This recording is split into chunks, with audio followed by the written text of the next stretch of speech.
Yes sir, అవును సార్. So ఏం చెప్పామంటే ఇప్పుడు clustering it is nothing but forming groups, yes sir. Right, which has similar features or similar patterns. So ఇందులో principle ఉంటుంది, clustering principle. ఇక్కడ చూడు, maximizing the maximizing the inter class similarity and minimizing the inter class similarity. అంటే nothing but ఏంటి, ఆ principal use చేసి మనం clusters form చేస్తూ ఉంటాం. సో క్లస్టర్ అంటే ఏమన్నా, it's a group of objects which has same patterns or similar features, right. So inter class similarity అంటే ఏంటంటే విత్ ఇన్ ద గ్రూప్, అంటే మనం ఒక క్లస్టర్ లో కానీ గ్రూప్ లో కానీ ఉన్న ఆబ్జెక్ట్స్ ఏవైతే ఉన్నాయో వాటికి సిమిలారిటీ అనేది చాలా ఎక్కువ ఉండాలి, రైట్.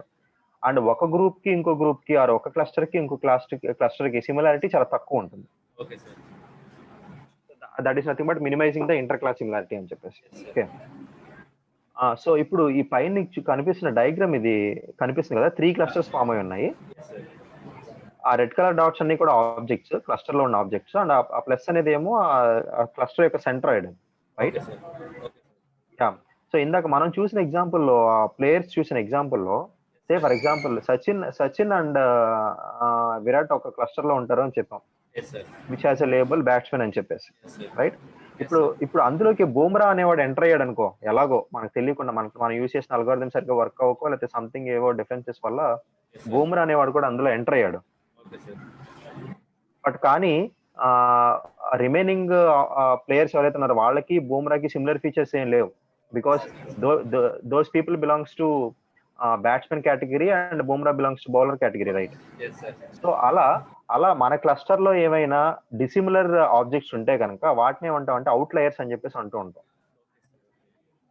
సో ఈ అవుట్లయర్స్ అనే కాన్సెప్ట్ ఏంటంటే having dissimilar features when compared with the objects within the class, right.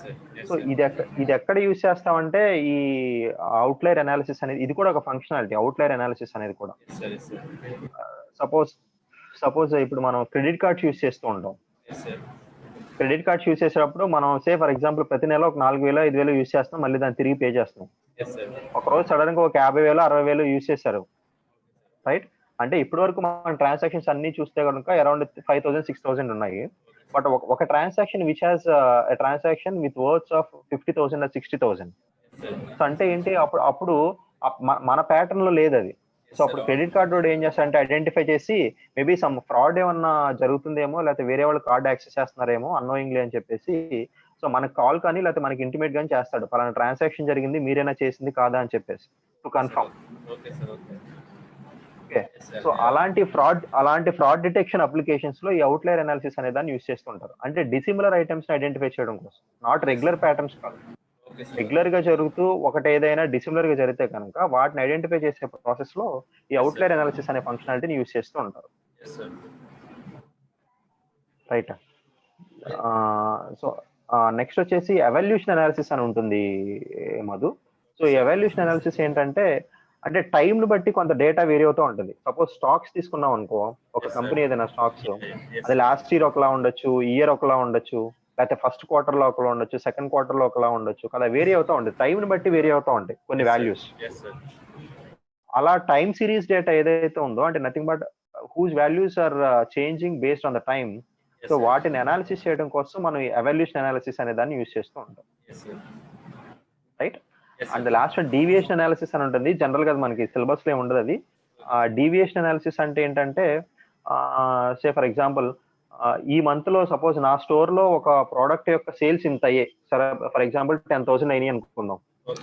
ఇదే మంత్ లో same product sales last year లో 20,000 అయినాయి, రైట్. డీవియేషన్ ఉంది కదా లాస్ట్ ఇయర్ కి ఈ ఇయర్ కి. లాస్ట్ ఇయర్ ఏమో 20,000 వచ్చినాయి ఆ ప్రోడక్ట్ మీద, ఈ ఇయర్ లోనేమో 10,000 వచ్చినాయి. సో దాట్ డీవియేషన్స్ ఏవైతే ఉన్నాయో, అలాంటి డీవియేషన్స్ కానీ డిఫరెన్సెస్ కానీ ఏవైతే ఉన్నాయో వాటిని అనలైజ్ చేయడం కోసం మనం ఈ డీవియేషన్ అనాలిసిస్ అనే దాన్ని యూజ్ చేస్తూ ఉంటాం, రైట్. సో ఇవన్నీ మనకి డేటా మైనింగ్ లో ఉండే ఫంక్షనాలిటీస్.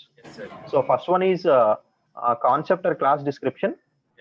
సో అలా డిస్క్రైబ్ చేయడం కోసం అనేది ఏం చేస్తాం అంటే మనం 2 మెథడ్స్ యూజ్ చేస్తున్నాం, data characterization and data discrimination, right. Second one ఏమో అసోసియేషన్ అనాలిసిస్, అంటే ఇంట్రెస్టింగ్ బయింగ్ ప్యాటర్న్స్ ఏవైతే ఉన్నాయో వాటిని ఐడెంటిఫై చేయడం కోసం అసోసియేషన్ అనాలిసిస్ అనే దాన్ని యూజ్ చేస్తూ ఉంటాం, which is in the form of extents to by. అంటే ఆ రెండు ఫ్రీక్వెంట్ గా బై చేస్తున్నాం అని చెప్పేసి. దానికే 2 మెజర్స్ ఉంటాయి, support and confidence. Yes, sir. Right. Third one వచ్చేసేమో classification and prediction. Right. Classification అంటేనేమో ఏదైతే ఒక న్యూ ఆబ్జెక్ట్ ఇస్తే కనుక దాని క్లాస్ లేబుల్ ఐడెంటిఫై చేయడం. Yes, sir. Where these class labels are predefined, already exist అయి ఉంటాయి. Yes, sir. That's why it is called as supervised learning. Right. And the prediction is classification లో అయితేనేమో మనం predict చేసేవన్నీ కూడా nominal values అవుతాయి. అంటే చెప్పా కదా, ప్లేయర్ ఆడతాడా ఆడా, లేకపోతే సన్ వస్తుందా రాదా, అలాంటివన్నీ కూడా. రైట్. వేరే ప్రిడిక్షన్స్ లో అయితే కనుక ఏమవుతుందంటే న్యూమరికల్ వాల్యూస్ ని మనం ప్రిడిక్ట్ చేస్తూ ఉంటాం. హౌస్ ప్రైస్ ని ప్రిడిక్ట్ చేయడం, లేకపోతే స్టాక్ వాల్యూని ప్రిడిక్ట్ చేయడం. రైట్. ఇలాంటివన్నీ కూడా ప్రిడిక్షన్స్ లో ఉంటూ ఉంటాయి. క్లియర్. ఆ తర్వాత క్లస్టరింగ్ ఉంటుంది, which is un unsupervised learning, because we don't know the class labels fire. ముందుగానే మనకు తెలియవు మన క్లాస్ లేబుల్స్. అందుకని ఏం చేస్తాం, here is a property called maximizing the inter class similarity and minimizing the inter class similarity. అంటే same features ఉన్న, similar features ఉన్న వాడు అన్నిటిని కలిపి ఒక గ్రూప్ గా ఫామ్ చేస్తూ ఉంటాం. అలా డిఫరెంట్ క్లస్టర్స్ ఫామ్ చేస్తూ ఉంటాం. ఫామ్ చేసిన తర్వాత వాటికి క్లాస్ లేబుల్స్ అసైన్ చేస్తాం. So that is called cluster analysis. And if any object that is dissimilar to the remaining objects, then we call it as outlier. ఆ అవుట్లయర్ ని analysis చేసేదాన్ని outlier analysis అని చెప్పేసి అంటూ ఉంటాం. And finally last one is evolution analysis and deviation analysis. Okay. So time బట్టి data, వేరే data ఏదైతే ఉందో టైం సిరీస్ డేటా, దాని అనాలిసిస్ చేయడం కోసం ఎవల్యూషన్ అనాలిసిస్ చేస్తుంటారు. అండ్ మనం అనుకున్న వాల్యూకి, ప్రీవియస్ గా వచ్చిన వాల్యూకి ఇప్పుడు వాల్యూకి ఏమైనా డీవియేషన్స్ ఉంటాయి కనుక దానికోసం డీవియేషన్ అనాలిసిస్ అనే దాన్ని యూజ్ చేస్తూ ఉంటారు. క్లియర్? యా. నెక్స్ట్ వచ్చేసి classification of data mining systems ఉంటుంది మధు. సో ఈ classification of data mining systems అంటే ఏంటంటే, ఒకే డేటా మైనింగ్ సిస్టమ్ తో మనం అన్ని ఫంక్షనాలిటీస్ చేయలేం, అన్ని టాస్క్లు చేయలేం కదా. సో అందుకని అంటే సపోజ్ ఒక స్పెసిఫిక్ అప్లికేషన్ ఉందనుకో, ఆ స్పెసిఫిక్ అప్లికేషన్ నేను ఇప్పుడు మన దగ్గర ఏదో ల్యాప్టాప్ ఉంది, ఆ ల్యాప్టాప్ లో మనం సపోజ్ ఏదైనా డీప్ లెర్నింగ్ అల్గోరిథం రన్ చేయాలంటే రన్ చేయలేం ఎఫిషియెంట్ గా. It takes large amount of time, right. So అందుకని వీడు ఏం చెప్తాడంటే, మన దగ్గర ఉన్న డేటా మైనింగ్ సిస్టమ్స్ ని క్లాసిఫై చేయండి అంటాడు, based on some criteria. Right. So ఆ ఫస్ట్ క్రైటీరియా ఏంటంటే ఇక్కడ కనిపిస్తుంది కదా నీకు, ఫస్ట్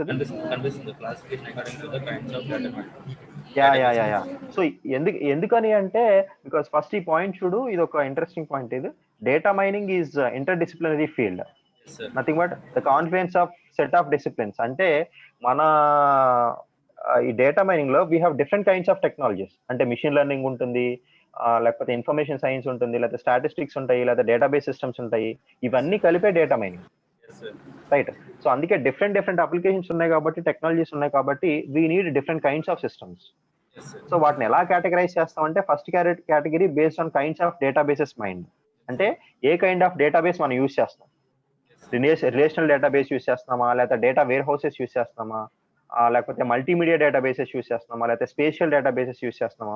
అలా ఏ డేటాబేస్ ని బట్టి అయితే యూజ్ చేస్తున్నామో ఆ డేటాబేస్ బట్టి మనకు సిస్టమ్ ఉండాలి, data mining system, right. Second classification ఏంటంటే according to kinds of knowledge mined. అంటే ఏ టైప్ ఆఫ్ నాలెడ్జ్ మైండ్ చేస్తున్నాము అని చెప్పి. అంటే కైండ్స్ ఆఫ్ నాలెడ్జ్ అంటున్నాము అంటే nothing but functionalities.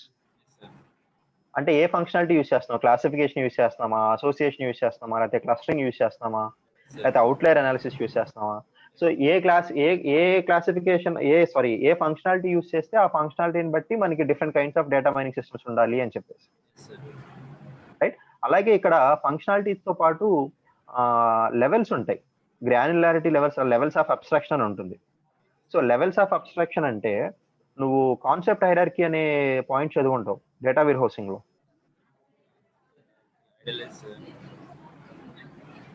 Concept hierarchy అంటే డిఫరెంట్ లెవెల్స్ ఉంటాయి మధు, లో లెవెల్ నుంచి హయ్యర్ లెవెల్ వరకు. సే ఫర్ ఎగ్జాంపుల్ మన అడ్రస్ ఉంటుంది కదా, మన హౌస్ అడ్రస్ ఉంటుందా, డోర్ నెంబర్ అని, తర్వాత స్ట్రీట్ నేమ్ అని, తర్వాత విలేజ్ నేమ్ అని, ఆ తర్వాత సిటీ అని, ఆ తర్వాత స్టేట్ అని ఉంటుంది, ఆ పైన కంట్రీ అని ఉంటుంది కదా. So here door number is low level, country అనేది హయ్యర్ లెవెల్ కదా. వాటిని ఆ పాయింట్ ఆఫ్ రిప్రజెంటేషన్ ఏమంటాం అంటే మనం కాన్సెప్ట్ హైరార్కీ అంటాం. అందులో డేటా ఒక్కొక్కసారి మనకి లో లెవెల్లో ఉండొచ్చు, లేదా ఒక్కొక్కసారి హయ్యర్ లెవెల్లో ఉండొచ్చు. అలా లెవెల్స్ ని బట్టి కూడా సపోజ్ ఇప్పుడు ఇంకొక ఎగ్జాంపుల్ చూడండి, కంప్యూటర్ ఉందనుకో, computer is the higher level. So ఇప్పుడు కంప్యూటర్ లో మళ్ళీ లెవెల్స్ ఉంటాయి, ల్యాప్టాప్ అని ఉంటుంది, లేకపోతే ట్యాబ్స్ అని ఉంటాయి, లేకపోతే డెస్క్టాప్ సిస్టమ్స్ అని ఉంటాయి కదా. ఇలా మన డేటా ఎప్పుడైనా ఈ హైరార్కీ ఫాలో అవుతూ ఉంటే కనుక, డిఫరెంట్ లెవెల్స్ లో ఉంటే కనుక, దెన్ అప్పుడు కూడా మనం ఈ కైండ్స్ ఆఫ్ ఈ క్లాసిఫికేషన్ ని డివైడ్ చేస్తూ ఉంటాం. అంటే బేస్డ్ ఆన్ ఫంక్షనాలిటీస్ ఉండాలి మనకి సిస్టమ్, అలాగే based on data, A level of డేటాని యూస్ చేస్తాం దాన్ని బట్టి కూడా మనం సిస్టమ్స్ ని కేటగరైజ్ చేయొచ్చు. నెక్స్ట్ ఇంకోటి వచ్చేసి classification according to kinds of techniques utilized, ఏ టెక్నిక్స్ యూస్ చేస్తాము అని చెప్పేసి, రైట్. సో అలా ఇవన్నీ కూడా మనం డేటా మైనింగ్ సిస్టమ్ క్లాసిఫై చేస్తాం బేస్డ్ ఆన్ డేటాబేసెస్, ఏ డేటాబేసెస్ మైన్ చేస్తున్నాము, ఆర్ ఏ ఫంక్షనాలిటీస్ యూస్ చేస్తున్నాము, ఆర్ ఏ లెవెల్ ఆఫ్ డేటాని యూస్ చేస్తున్నాము, అండ్ ఏ టెక్నిక్స్ యూస్ చేస్తున్నాం. ఓకే, సో వీటన్నిటిని బట్టి మనం డేటా మైనింగ్ సిస్టమ్స్ ని క్లాసిఫై చేస్తూ ఉంటాం, కేటగరైజ్ చేస్తూ ఉంటాం. సో ఈ ఫస్ట్ చాప్టర్ లో లాస్ట్ టాపిక్ ఏంటంటే major issues in data mining. అంటే అంటే సో డేటా మైనింగ్ అనేది ఎప్పుడో వచ్చిన టెక్నాలజీ కదా, రీసెంట్ టెక్నాలజీ కాదు. సో అంటే అప్పుడు ఉన్న ఛాలెంజెస్ అన్ని కూడా డిస్కస్ చేస్తూ ఉంటాడు, అంటే ఇంకా ఫర్దర్ గా ఏం ఇంప్రూవ్ చేయొచ్చు అని చెప్పేసి ఈ డేటా మైనింగ్ లో, రైట్. సో ఇక్కడ మనకి ఇష్యూస్ మెయిన్ గా 3 టైప్స్ ఆఫ్ ఇష్యూస్ ఉంటాయి Madhu. So first one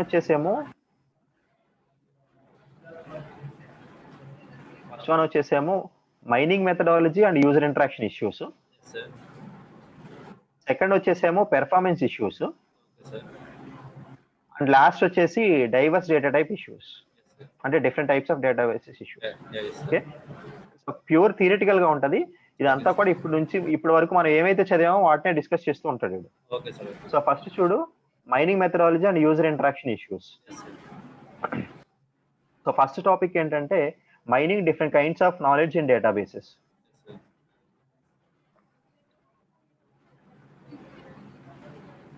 so అంటే ఏంటి డిఫరెంట్ కైండ్స్ ఆఫ్ నాలెడ్జ్ అన్నాము అంటే,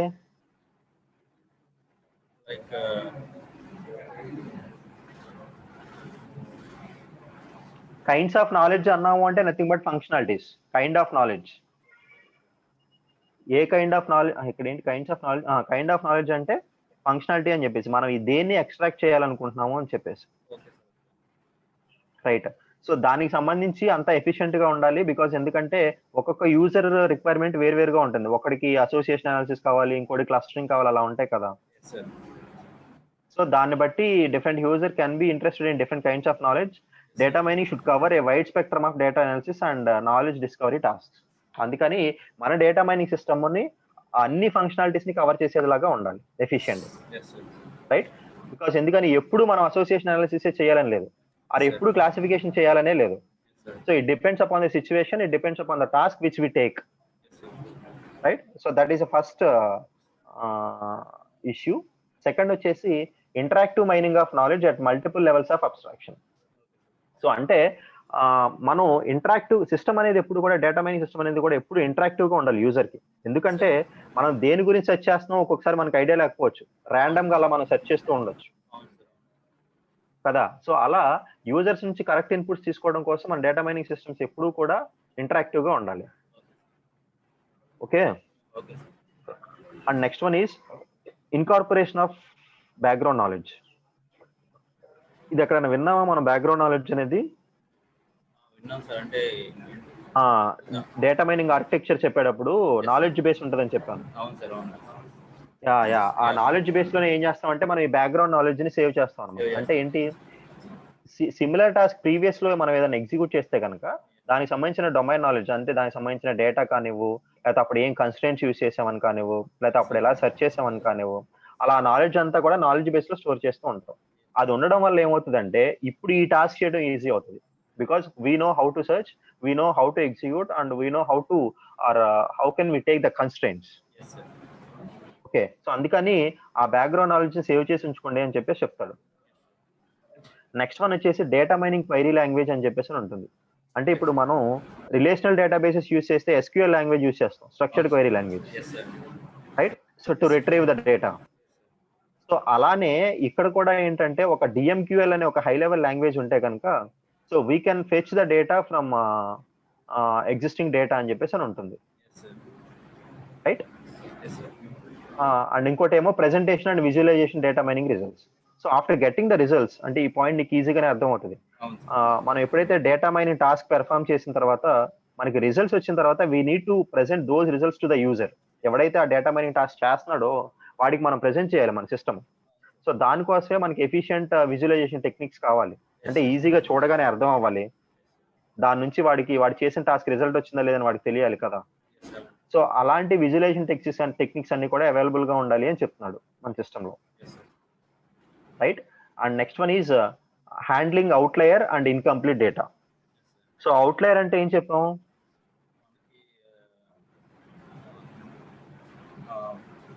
జనరల్ మనం ఏదైనా పర్చేస్ చేసినప్పుడు అది ఇంతకుముందు ప్రీవియస్ కాకుండా ఇంకా రేంజ్ దాటేసి, అంటే ఉన్న క్లస్టర్ లో కాకుండా అంటే సేమ్ ఫీచర్స్ ఉండకుండా, సిమిలర్ ఫీచర్స్ ఉండకుండా డిఫరెంట్ ఫీచర్స్ ఉండే ఆబ్జెక్ట్స్ ని మనం అవుట్లయర్స్ అంటాం. మనం హ్యాండిల్ చేసే డేటాలో అలాంటి అవుట్లయర్స్ ఉండకూడదు, లేకపోతే ఇన్కంప్లీట్ డేటా ఉండకూడదు కదా. సో అలా ఉండకుండా మనం ఏం చేయాలంటే ఆ ప్రీ ప్రాసెసింగ్ అనేది చేయాలి. So we need to convert our real world data into quality data, right. So that is nothing but handling outlier or incomplete data. Next pattern evolution. So ఈ ప్యాటర్న్ ఎవల్యూషన్ చెప్పాంగా, మనకి task అయ్యాక will get many number of outputs, many number of patterns. So వాటిల్లో నుంచి మనకి ఏది interested అనేది మనం సెలెక్ట్ చేయాలి. మన ఇంట్రెస్టెడ్ అవుట్పుట్స్ ఏంటి, మన ఇంట్రెస్టెడ్ ప్యాటర్న్స్ ఏంటి అనేది మనం here pattern is nothing but the outcome of the data mining task. So from the available or from the generated patterns, we need to select or we need to identify the interesting patterns for the user, right. So దానికోసమే ఇంట్రెస్టింగ్నెస్ measures అని ఉంటాయి. ఆ ఇంట్రెస్టింగ్నెస్ measures ని use చేసి మనకు కావాల్సిన interesting patterns అనే వాటిని సెలెక్ట్ చేస్తూ ఉంటాం. ఇవి ఫస్ట్ కైండ్ ఆఫ్ ఇష్యూస్ ఏంటి, mining methodology and user interaction issues లో ఇవన్నీ. నెక్స్ట్ ఏంటి, పెర్ఫార్మెన్స్ ఇష్యూస్ అని ఉంటాయి. సో పెర్ఫార్మెన్స్ ఇష్యూస్ అంటే ఇక్కడ మనం దేని మాట్లాడదాం అంటే అల్గోరిథమ్స్ గురించి మాట్లాడతాం, రైట్. సో మనం యూజ్ చేసే అల్గోరిథమ్స్ ఫస్ట్ వన్ చూడు, ఎఫిషియెంట్ గా ఉండాలి అండ్ స్కేలబుల్ గా ఉండాలి. So efficient is nothing but it has to give the correct results with in the time, with in the allocated time. And scalable అంటే meaning ఏంటంటే, suppose మనం ఏదైనా ఒక అల్గోరిథం డిజైన్ చేస్తే అదొక 3 పారామీటర్స్ ని తీసుకుంటుందని డిజైన్ చేయకూడదు, రైట్. సో సపోజ్ మనం తీసుకున్న డేటా సెట్ లో అట్రిబ్యూట్స్ పెరిగినాయి అనుకో, దాన్ని కూడా హ్యాండిల్ చేయగలగాలి. లేకపోతే డేటా సైజ్ పెరిగింది అనుకో, దాన్ని కూడా హ్యాండిల్ చేయగలగాలి. So scalability is nothing but మనం ఎంత డేటా ఇచ్చినా కానీ, ఎంత సైజ్ ఆఫ్ డేటా ఇచ్చినా కానీ, మనం రాసిన అల్గోరిథం అనేది, డేటా మైనింగ్ అల్గోరిథం అనేది దాన్ని యాక్సెస్ చేసుకొని దాన్ని ఎగ్జిక్యూట్ చేయగలగాలి. That is nothing but the scalability, right. Next parallel, distributed and incremental. So parallel అంటేనేమో ఒక టాస్క్ ని డివైడ్ చేసి సైమల్టేనియస్ గా దాన్ని ఎగ్జిక్యూట్ చేసి రిజల్ట్ అన్నిటిని తీసుకోవడం తెలిసిందేగా మనకు. అది ప్యారలల్ ఎగ్జిక్యూషన్ అంటే.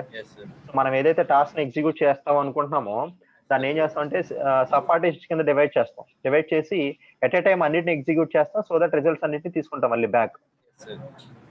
సేమ్ అలాగే డిస్ట్రిబ్యూటెడ్ కూడా ఉంటుంది. అండ్ ఇంక్రిమెంటల్ అంటే ఏంటంటే, ఇంక్రిమెంటల్ అల్గోరిథమ్స్ అంటే సపోజ్ ఒక డేటా తీసుకున్నాను నేను, కొంత సెట్ ఆఫ్ డేటాని, దాన్ని ఎగ్జిక్యూట్ చేశాను.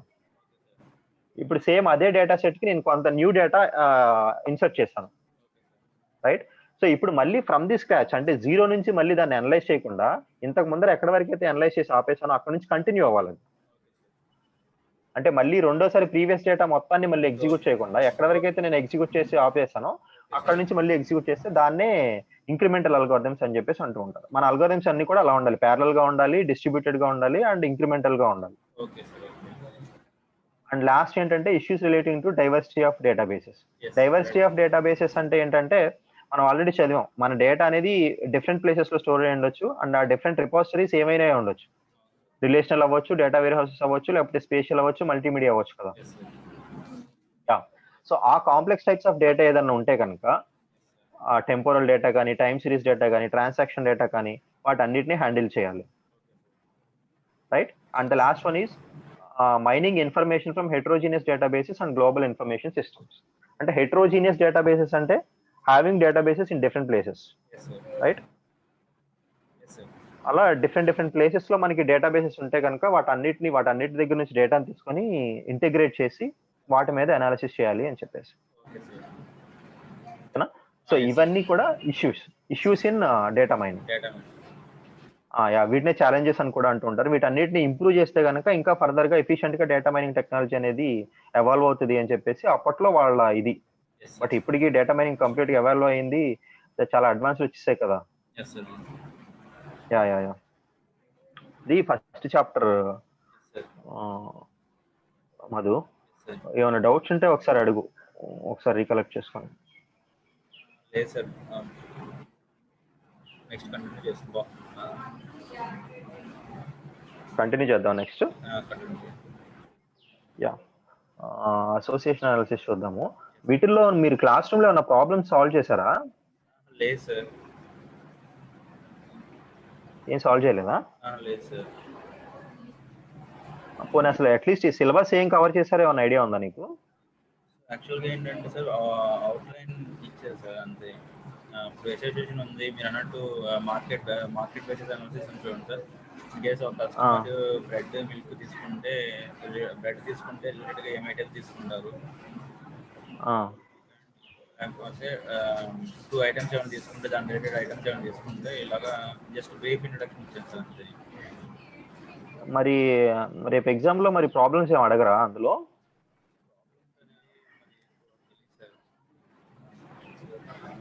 ఏమదు ఏదైనా ప్రాబ్లం ఉంటే చెప్పండి సార్. ఓకే.